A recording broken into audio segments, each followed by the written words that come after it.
பூஜ்யாய ராகவேந்திராய சத்யதர்மரதாய ச பஜதாம் கல்பவ்ருக்ஷாய நமதாம் காமதேனுவே. கிருஷ்ணாய வாசுதேவாய தேவகி நந்தனாய ச நந்தகோபகுமாராய கோவிந்தாய நமோ நமஹ. ஐந்தாவது வேதம் என்று போற்றப்படும் மகாபாரதம் பார்த்து வருகிறோம். இப்போ 12 வருட வனவாசம் முடிந்தது. பாண்டவர்கள் இப்போ அஜ்ஞான வாசம் 1 வருடம் கழிக்க வேண்டும். ஏற்கனவே அந்த யக்ஷன் கூறியது போல் அஸ்தினாபுரத்திற்கு அருகிலே இருக்கக்கூடிய விராட்ட நகரம் அதுவே உங்களுக்கு உச்சிதமானது, பாதுகாப்பானது என்று கூறியிருந்தார் யக்ஷன். அப்போ விராட்ட நகரத்திற்கு செல்ல வேண்டும் என்று உத்தேசித்தனர். இந்த நேரத்தில் தௌமியாச்சார் கூடவே இருக்கிறார் இல்லையா, அவர் பாண்டவர்களுக்கு இந்த 1 வருட காலம் அந்த விராட்ட நகரத்திற்கு சென்று நீங்கள் எப்படியெல்லாம் இருக்க வேண்டும். ஏன்னா ஒரு ராஜன் அருகில் வேலை செய்தான்னா முதல்ல அவனுக்கு எந்த விதமான சந்தேகமும் வரக்கூடாது. நம் நடத்தை விதிமுறைகள்னு ஒன்று இருக்கு. எந்த அளவுக்கு அந்த டிஸ்டன்ஸ் மெயின்டைன் பண்ணமோ அந்த மாதிரி நீங்கள் பண்ணணும். அந்த மாதிரி பலவிதமான அறிவுரைகள் தௌமியாச்சார் பாண்டவர்களுக்கு கூறிக்கொண்டிருக்கிறார். யார் யார் என்னென்ன வேஷத்தில் என்னென்ன பெயரில் செல்வது அப்படிங்கிறது ஏற்கனவே தீர்மானமாகிவிட்டது.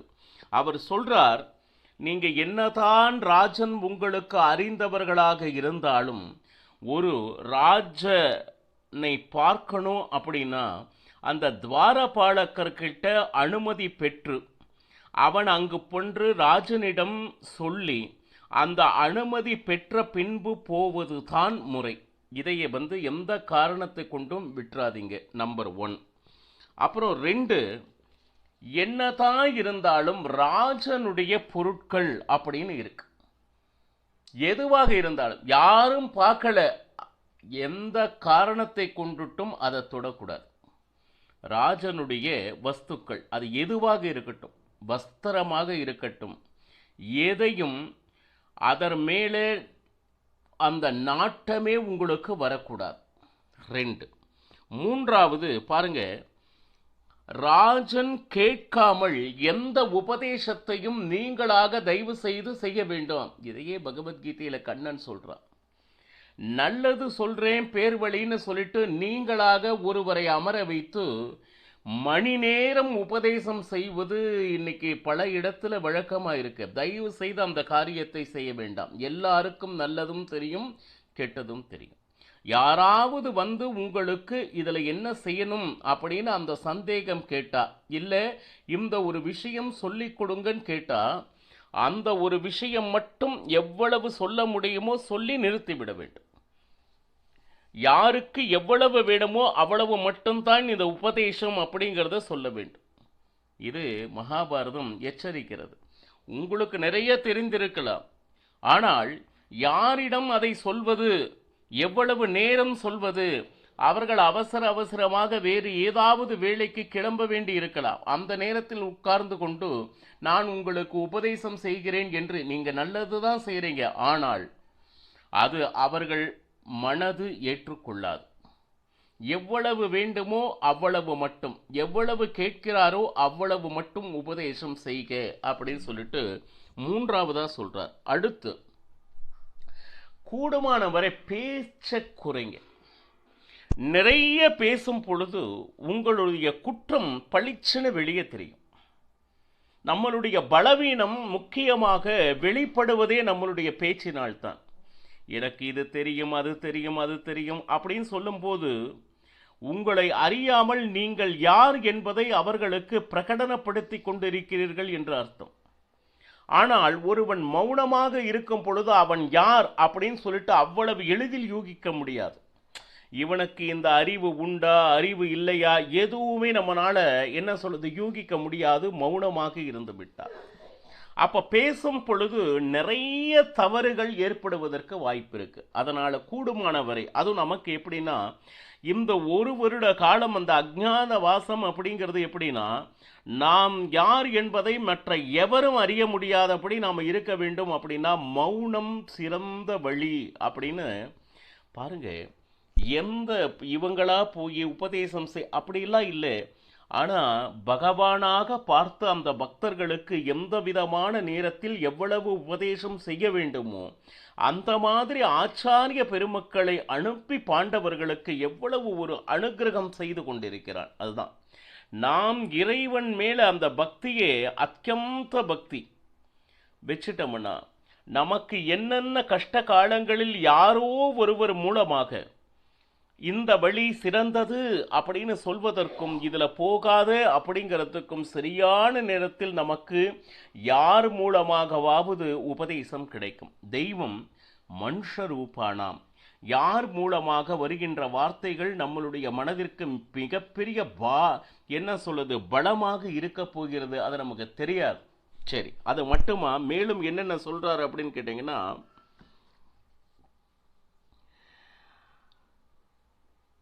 என்னவே ஆனாலும் மற்றவா இடத்துல போய் நீங்க உட்கார வேண்டாம். இப்போ உதாரணத்துக்கு நீங்க முன்கூட்டியே வரீங்க, அமைச்சரனுடைய என்ன சொல்லுது நாற்காலி காலியாக இருக்கிறது, வேற யாராச்சும் ஒரு முக்கியஸ்தர்களுடைய நாற்காலி ஆசனங்கள் காலியாக இருந்தாலும் மற்றவா ஆசனத்தில் என்னைக்குமே நீங்கள் உட்கார வேண்டாம். அது மிகப்பெரிய தப்பு அப்படின்னு சொல்றார். அதுதான். அது மட்டுமல்ல, ராஜனுக்கு மிக வேண்டியவராக ஆகிவிட்டாலும், ஏன்னா நாம நடத்தையில ஒரு நல்ல விஷயங்களை காமிக்கும் பொழுது அவனுக்கு என்ன சொல்லுது ஹிதமாகும் இல்லையா, ஒரு நம்பிக்கை கூடும். எவ்வளவு ஆப்தனானாலும் நண்பன் ஆனாலும் நம்பிக்கைக்கு உரியவனானாலும் ராஜனுடைய ரதத்தில் தயவு செய்து ஏறாதீங்க. என்ன சொல்லுது, நம்ம ராஜா தானே அப்படின்னு சொல்லிட்டு அவர் எங்கு சென்றாலும் அவனுடைய நான் செல்வேன் அப்படின்னு சொல்லிட்டு நீங்களாக முடிவு செய்யக்கூடாது. இப்போ ரதத்தில் ஏறி வாங்க நீங்களும் ஏறுங்க அப்படின்னு அவராக அழைத்தால் அது வேறு. அந்த விஷயத்தை அட்வான்டேஜாக எடுத்துக்கொண்டு ராஜனுடைய அருகிலேயே இருக்க வேண்டும் அப்படிங்கிற எண்ணம் எந்த காரணத்தினும் உங்களுக்கு வந்து விடக்கூடாது. அது பொருள். அதே போல பேச்சு குறைவாக பேசணும்னு ஏற்கனவே சொல்லியாச்சு.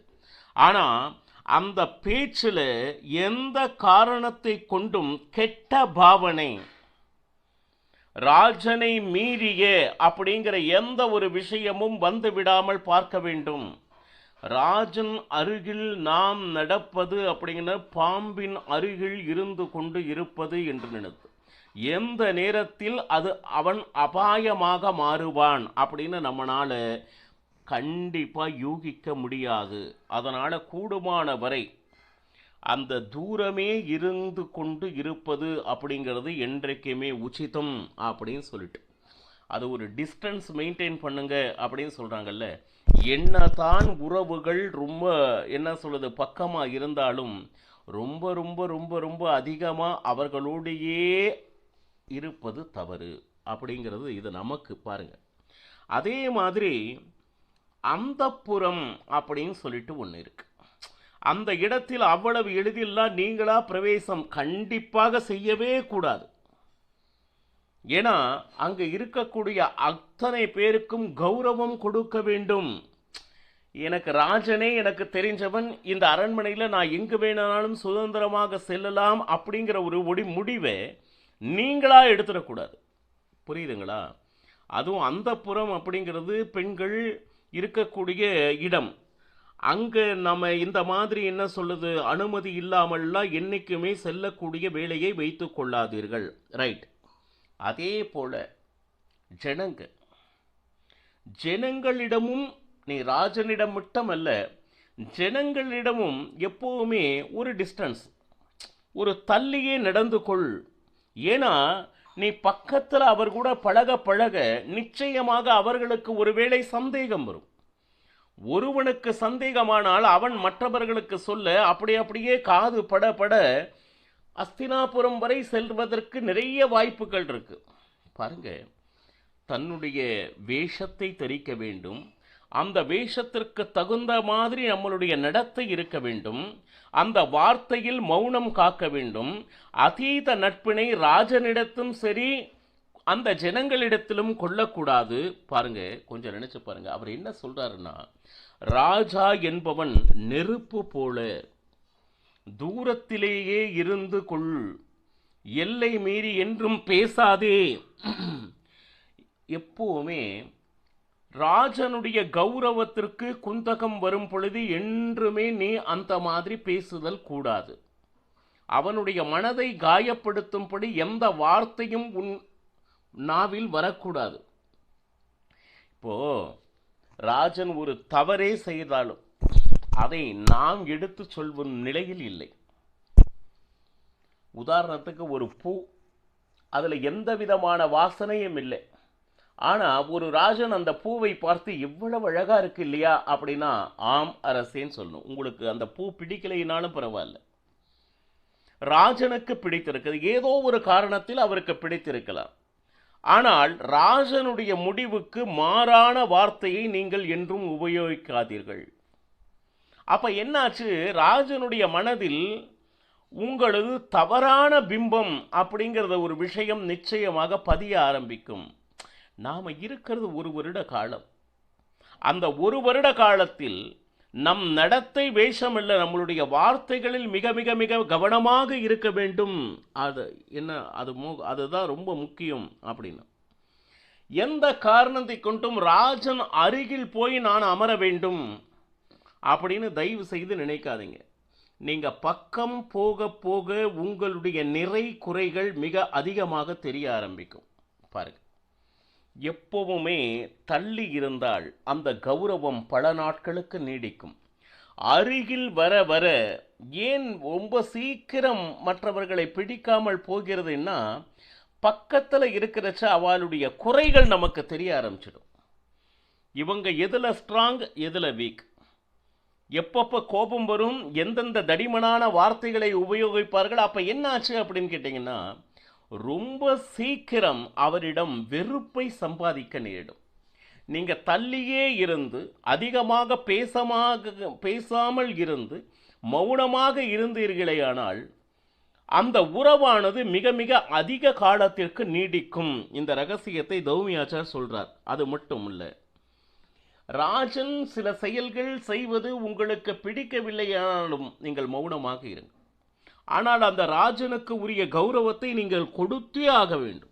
சரி, இப்போ உதாரணத்துக்கு ஏதோ ஒரு இடத்துல ஒரு காரியத்தை நீ போய் செய்து வா அப்படின்னா, ராஜன் என்னை கூப்பிட்டு இந்த காரியத்தை செய்ய சொல்லி இருக்கிறார். உடனே என்ன ஆகும்னா, சிலருக்கு நானே ராஜா என்கின்ற நினைப்பு வந்துவிடும். தோணும் இல்லையா? நிச்சயமா அதை மட்டும் தயவு செய்து செய்திடாதீங்க. இன்று என்னை தூதுவனாக அனுப்பி இருக்கிறார், அந்த தூதுவனுடைய வேலை என்னவென்றோ அதை மட்டும் செய்யுங்க அப்படின்னு சொல்லிட்டு. அடுத்து ரொம்ப முக்கியம், எந்த காரணத்தை கொண்டாட்டு எந்த இடமா இருந்தாலும் போய் உட்கார்ந்துட வேண்டியது. தயவு செய்து அதை செய்ய வேண்டாம். இதை பத்தி ரொம்ப அதிகமா சொல்றாங்க. என்னன்னா, இப்போ வேலை முடிஞ்சு அப்படி போறோம், அங்க பார்த்தா எல்லாம் மது அருந்து கொண்டு இருக்கிறார்கள். நீங்கள் சோர்வாக அங்க பக்கத்துல கொஞ்ச நேரம் உட்கார்ந்துட்டு ஆயாசம் எடுத்துட்டு போலாம் அப்படின்னு நீங்க நினைச்சிருக்கீங்க. ஆனால் நீங்கள் உட்காரக்கூடிய இடம் எது? மது அருந்தி கொண்டு இருக்கக்கூடிய இடம். அப்போ நீங்கள் ஆயாசத்திற்காகத்தான் உட்கார்ந்தீர்கள். ஆனால் ஊர் என்ன பேசும் தெரியுமா? இவன் மதுவின் அடிமை அப்படி. அவர்கள் நீங்கள் மது கொடுப்பதை பார்க்க வேண்டும் என்ற அவசியம் இல்லை. அதன் அருகில் உட்கார்ந்த உடனே அந்த பழி உங்களை வந்து சேர்ந்துவிடும். அப்போ நம்ம நடத்தை மேலே சந்தேகப்பட்டு இந்த மாதிரி ஏதாவது வார்த்தைகள் பரவினால் நிச்சயம் நீர் யார் என்கின்ற சந்தேகம் வந்துவிடும். அதே மாதிரி வேசிகள் சில தெருக்களில் இருப்பார்கள். ரைட், எந்த காரணத்தை கொண்டும் ஆயாசத்திற்காக அங்க தெருவின் வழியாக நடந்து கூட போகாதீங்க.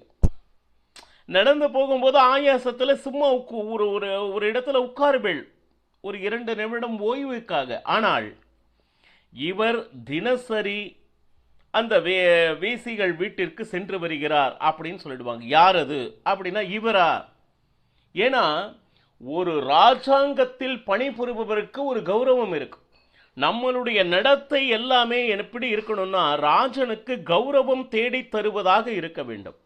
தினசரி மதி குடிப்பவன் என்றோ, வேஷிகள் வீட்டுக்கு செய்வபவன் என்றோ இந்த பெயர்கள் உங்களுக்கு வருமேயானால் அந்த ராஜாங்கத்தில் உங்களை நிச்சயமாக அனுமதிக்க மாட்டார்கள். நீங்கள் என்ன வேஷம் போட்டு ராஜனிடத்தில் நற்பெயரை பெற்று நீங்கள் இருக்கின்றீர்களோ அதை ஒரு நிமிஷம் பேச்சினால் உங்களை வெளிக்காட்டிக் கொள்ளாதீர்கள். அடுத்து உங்களுடைய நடத்தையால் நீங்கள் யார் என்பதை தயவு செய்து வெளிக்காட்டிக் கொள்ளாதீர்கள் தவறாக.